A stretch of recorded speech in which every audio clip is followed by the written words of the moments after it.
अर्थशास्त्र के जनक किसको कहा जाता है? एडम स्मिथ को अर्थशास्त्र के जनक कहा जाता है, जिन्होंने बुक लिखी द वेल्थ ऑफ नेशन। इनको अर्थशास्त्र के जनक भी माना जाता है। आपको क्वेश्चन आ जाता है कि अर्थशास्त्र के जनक कौन है? Adam Smith. शाखाओं को दो भागों में बांटा गया, व्यष्टि अर्थशास्त्र और समष्टि।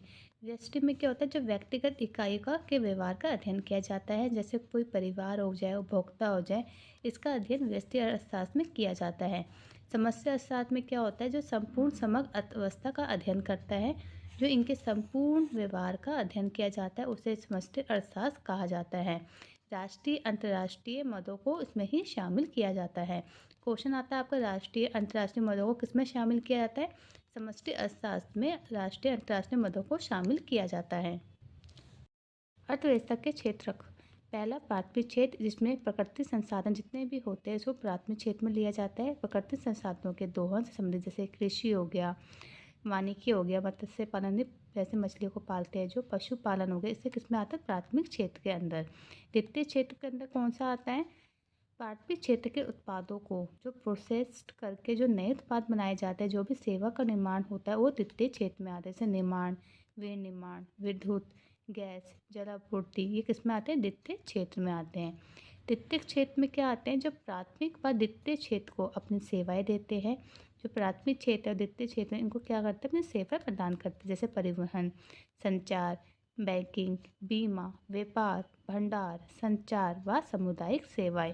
क्योंकि जब भी हमें कोई भी सामान आगे दूसरी जगह भिजवाना है तो हमें परिवहन की ज़रूरत पड़ती है। चतुर्थक क्षेत्र क्या है? शिक्षा, खोज, अनुसंधान से संबंधित जितनी भी एक्टिविटी होती है इसी के अंतर्गत की जाती है। जैसे रिसर्च और डेवलपमेंट जो किया जाता है वो इसी के अंदर आता है, फोर्थ वाले में।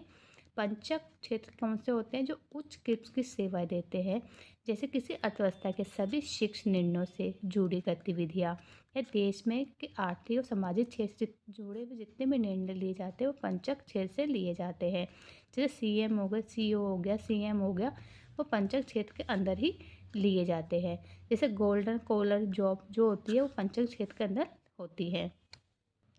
हमारे देश की जो अर्थव्यवस्था है, कैसी अर्थव्यवस्था है? मिश्रित अर्थव्यवस्था है हमारे देश की।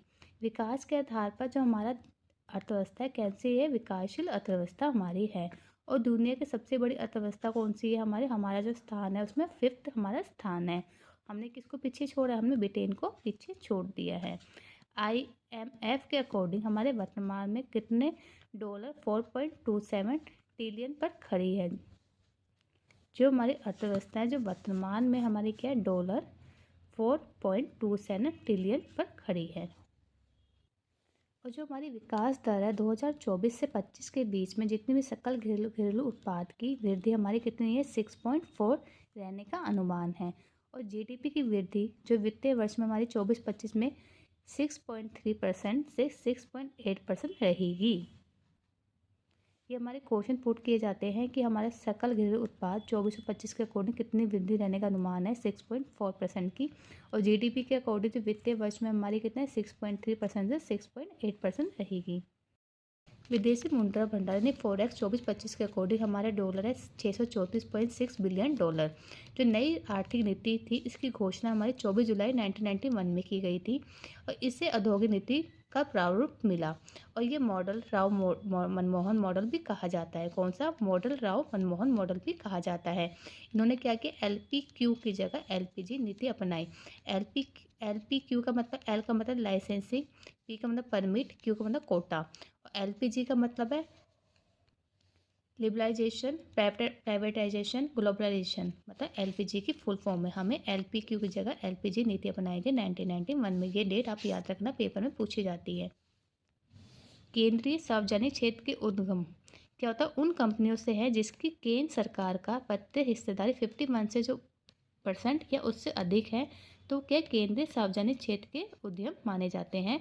इसमें क्या 3 टाइप्स के आते हैं? महारत्न, देवरत्न, मिनी रत्न। मिनी रत्न कितने हैं? अभी तक 14 कंपनी है। और लेटेस्ट कौन सी है? HAL company.